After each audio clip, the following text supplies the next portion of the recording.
Good evening friends. जैसा कि आप सभी लोग जानते हैं, आपका हम पहले तो स्वागत करते हैं अपने चैनल ज्ञानजीनी में। और अभी तक की वीडियोज में हमने आपको नाउन के टाइप्स एंड प्रोनाउन के बारे में बताया है। एंड प्रोनाउन के 4 टाइप्स हम आपको ऑलरेडी एक्सप्लेन कर चुके हैं। तो आप प्लीज़ हमारे चैनल पर जाकर पुरानी वीडियोज़ को देख सकते हैं और नए वीडियोज़ के लिए please subscribe our channel. And अगर आपको हमारे वीडियोज़ पसंद आते हैं तो please like and share with your friends. और साथ ही अगर आपको कोई डाउट है, कोई क्वेरी है, तो आप कमेंट सेक्शन में जाकर हमसे पूछ सकते हैं एंड वी आर श्योर कि हम आपकी क्वेरी को रिजॉल्व करेंगे। तो आज हम प्रोनाउन के बाकी के टाइप्स पढ़ेंगे, जिसमें सबसे पहला है इंट्रोगेटिव प्रोनाउन। अभी तक हम लोग 4 टाइप प्रोनाउन के पढ़ चुके हैं, तो अभी 5th है इंट्रोगेटिव प्रोनाउन। सो इंट्रोगेटिव प्रोनाउन वो वर्ड्स हैं, वो प्रोनाउंस हैं जो यूज किए जाते हैं क्वेश्चंस पूछने के लिए। Pronouns used to ask questions are called interrogative pronoun. Example के लिए इंट्रोगेटिव प्रोनाउन में क्योंकि हमें क्वेश्चन पूछना है who, what, which, so these are called interrogative pronoun. जो भी प्रोनाउन क्वेश्चन पूछने के लिए यूज किए जाते हैं उनको हम इंटरोगेटिव प्रोनाउन कहते हैं। Example who, what and which etc.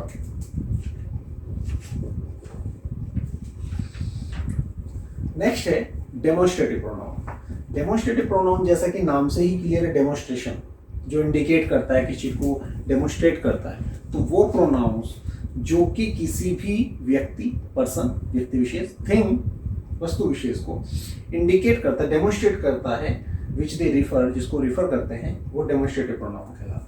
Pronouns used to point out the person or thing to which they refer are called demonstrative pronoun. इसके एग्जाम्पल हैं these,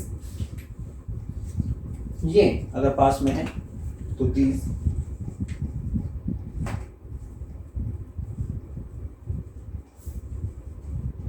those अगर डिस्टेंस पे हैं और बहुत सारे हैं, this, that। तो ये आपके होते हैं डेमोन्स्ट्रेटिव प्रोनाउन जो कि डेमोन्स्ट्रेट करने के काम आते हैं। This is my pen, so this, that is our house, these are our plants, those are our friends. तो ये आपके डेमोन्स्ट्रेटिव प्रोनाउन हो गए। वहीं पर अगर हम कोई क्वेश्चन पूछने के लिए कोई प्रोनाउन यूज करते हैं तो उनको हम बोलते हैं interrogative pronoun. Who are you, What are you doing? Which place you are going? तो ये आपके इंटरोगेटिव प्रोनाउन हो गए।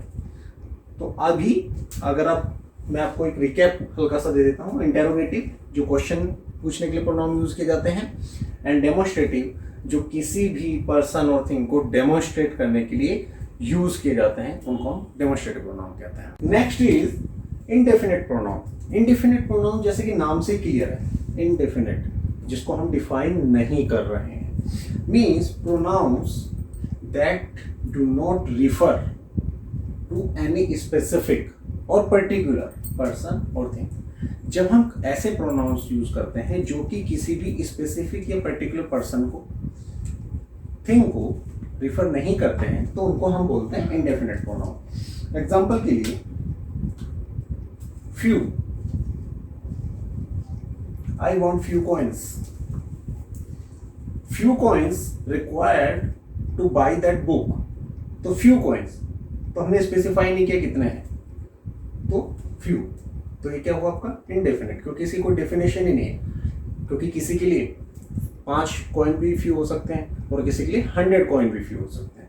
तो डिफाइन हमने नहीं किया, तो इसलिए ये इनडेफिनिट हो गया। तो इनडेफिनिट प्रोनाउन ये डिपेंड करेगा यूजर के ऊपर, ठीक है। तो ये हो गया few.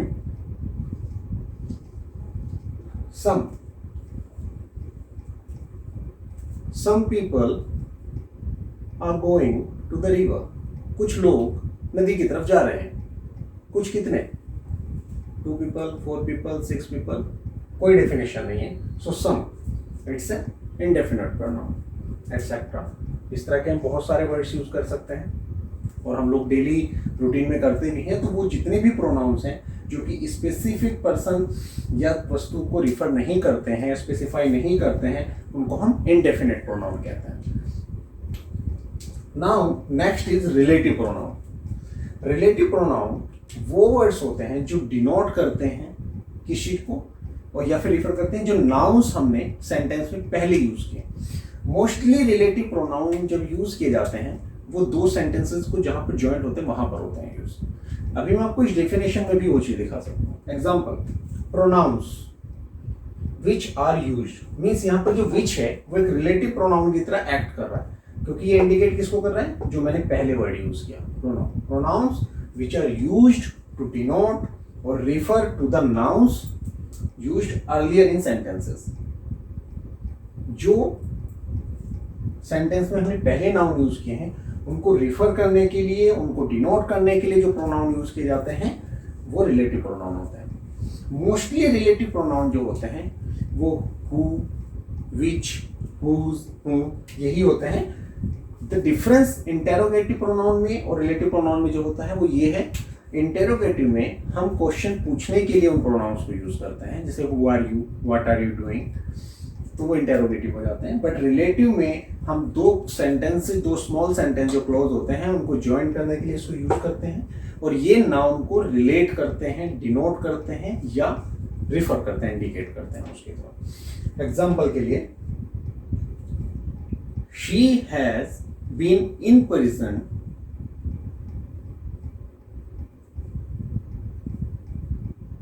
she has been in prison who did mischief। तो who क्या हुआ यहाँ पर, रिलेट कर रहा है नाउन जो हमने शुरू में she यूज किया पहले प्रोनाउन को। हम वहां पे प्रोनाउन की जगह नाउन अगर यूज करते हैं, Rohan has been in prison who did mischief। Rohan कौन है, जिसको जेल हुई, क्यों हुई, who did mischief, जिसने मिस्चीफ एक्टिविटी की, कोई धोखाधड़ी की, हु, तो वहां पर हु यूज हुआ as a relative pronoun. Example के लिए मैंने आपको डेफिनेशन में दिखाया है, pronouns which are used, pronouns which क्या कर रहा है यहाँ पर, रिलेट कर रहा है किसको, जो मैंने प्रोनाउंस वर्ड यूज किया है, which are used to denote और refer to the nouns used earlier in sentence. मतलब जो सेंटेंस में पहले हमने यूज किए हैं उनको रिलेट करने के लिए, डिनोट करने के लिए, इंडिकेट करने के लिए जब प्रोनाउन यूज किए जाते हैं तो उनको रिलेटिव प्रोनाउन कहते हैं। ये एक कंजक्शन की तरह एक्ट करते हैं। इसमें ऐसा नहीं है कि इसमें कोई डिफर रहेगा, ये एक कंजक्शन की तरह एक्ट करते हैं क्योंकि दोनों क्लोज को ये कंबाइन करते हैं, जॉइंट करते हैं। ठीक है, तो अभी क्या हमने समझा, इनडेफिनेट प्रोनाउन जो कि किसी भी स्पेसिफिक पर्सन और थिंग की बजाय इनडेफिनेट होते हैं, उनको स्पेसिफिक डिनोट नहीं करते।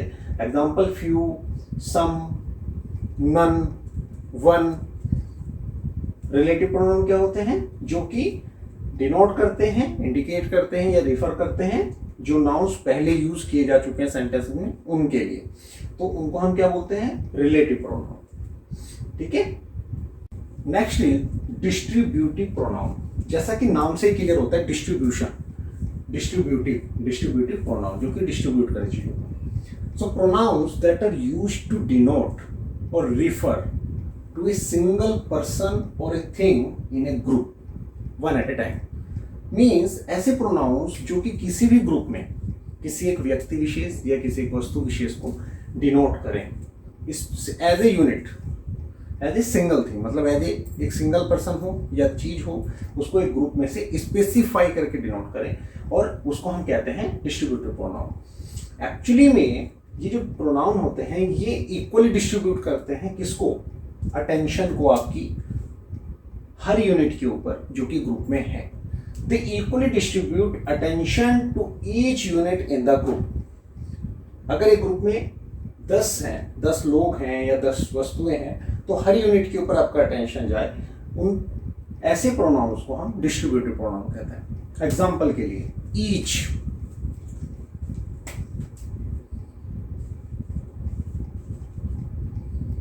Each boy got the present। हर लड़के को एक प्रेजेंट मिला। हर लड़का मतलब आपने स्पेसिफाई किया उसको, क्या किया, ईच यूनिट को, आपने हर यूनिट को पकड़ा, किस में से, ग्रुप में से। Each boy got a present, हर लड़के को एक गिफ्ट मिला।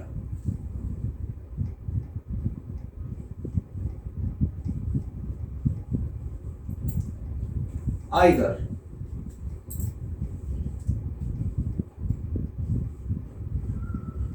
नाइदर, आइदर का नेगेटिव जो होता है वो नाइदर होता है। तो एटसेट्रा मीन्स जब भी हम किसी भी ग्रुप में से किसी एक सिंगल यूनिट को भी डिनोट करना चाहें एंड उसको डिस्ट्रीब्यूट करना चाहें इक्वली पूरे ग्रुप के ऊपर, तो हम उसको डिस्ट्रीब्यूटिव प्रोनाउन कहते हैं। और इसको सिंपली समझने के लिए इसलिए मैंने पहला एग्जांपल जो आपको बताया है वो ऐसा होता है जिससे आपको तुरंत क्लियर हो जाए। Each boy, every one, every boy, every girl, everything. तो जहां पर भी हम एक एक चीज को रिफर करते हैं, डिनोट करते हैं, डिस्ट्रीब्यूट करके प्रॉपरली, इक्वली डिस्ट्रीब्यूशन का मतलब यही है एक एक चीज को बराबर से वो करना, तो वो जो प्रोनाउंस होते हैं उसको हम डिस्ट्रीब्यूटिव प्रोनाउन कहते हैं। ठीक है, तो ये 9 टाइप्स के प्रोनाउन के जो कि मैंने आज आपको कंप्लीटली एक्सप्लेन कर दिए हैं, जिसमें से कोई भी चीज पेंडिंग नहीं है। फिर भी अगर आपको कोई डाउट आता है किसी भी पर्टिकुलर प्रोनाउन को लेकर कि ये हमें इसमें यहाँ पर डाउट है, आप हमें कमेंट करके बताइए, हम आपकी क्वेरी को 100% रिजॉल्व करेंगे। हो सकता है कि आपको कुछ जगह पर ऐसा लगे कि वही प्रोनाउन जो वर्ड हम यहाँ आ रहा है वही प्रोनाउन दूसरे टाइप में भी आ रहा है, तो ऐसा हो सकता है। उसका रीजन ये है किसी भी प्रोनाउन की सेंटेंस में प्लेसमेंट और उसका यूज किस तरह से किया गया है उसके वजह से वो प्रोनाउन का टाइप चेंज हो जाता है। जैसा कि मैंने आपको एग्जांपल में बताया था कि इंटेरोगेटिव में हम क्वेश्चन पूछते हैं तो हम हु को इंटेरोगेटिव में यूज करते हैं तो हु आर यू बोलते हैं, पर जब हम उसको रिलेटिव में यूज करते हैं तो हम सेम वर्ड यूज करते हैं बट वो वहां पर इंटेरोगेटिव नहीं होता। तो इसी तरह से डिस्ट्रीब्यूटिव प्रोनाउंस हैं। जैसे आप यहाँ पर ईच देखेंगे, हो सकता है आप इसको दूसरे उसमें भी देखें। नन है, नन यहाँ पर भी यूज होता है, डिस्ट्रीब्यूटिव प्रोनाउन में भी यूज होता है, और नन आपका इंडेफिनेट में भी यूज होता है। तो आप इस तरह से समझ सकते हैं कि सारे प्रोनाउंस एक दूसरे से कोरिलेट करते हैं, पर वो सेंटेंस में कहाँ यूज हो रहे हैं, किस लिए यूज हो रहे हैं, उसकी वजह से उनका मीनिंग बदल जाता है या उनका रिलेशन बदल जाता है। इसको आप अगर सरल शब्दों में समझना चाहें तो ये इस तरह से बिहेव करते हैं जैसे कोई व्यक्ति होता है, उसका हर सामने वाले से रिलेशन अलग अलग हो सकता है। वो किसी, जैसे अगर कोई लेडी है वो किसी की माँ हो सकती है, बहन हो सकती है, बेटी हो सकती है, पत्नी हो सकती है, तो उसका रिलेशन सबसे अलग अलग हो गया। इसी तरह से कोई लड़का है उसके भी रिलेशन सबसे अलग अलग हो। तो इसी तरह से प्रोनाउन है, जहां पर आप उसको जिस तरह सेंटेंस में यूज करते हैं, जिस रेफरेंस में यूज करते हैं, उसके हिसाब से उसका मीनिंग बदल जाता है और उसका टाइप भी बदल जाता है। तो आज के लिए इतना ही। अगर आपको हमारा वीडियो पसंद आया हो तो please like and share with your friends and subscribe our channel Gyan Genie. Thank you, have a nice day.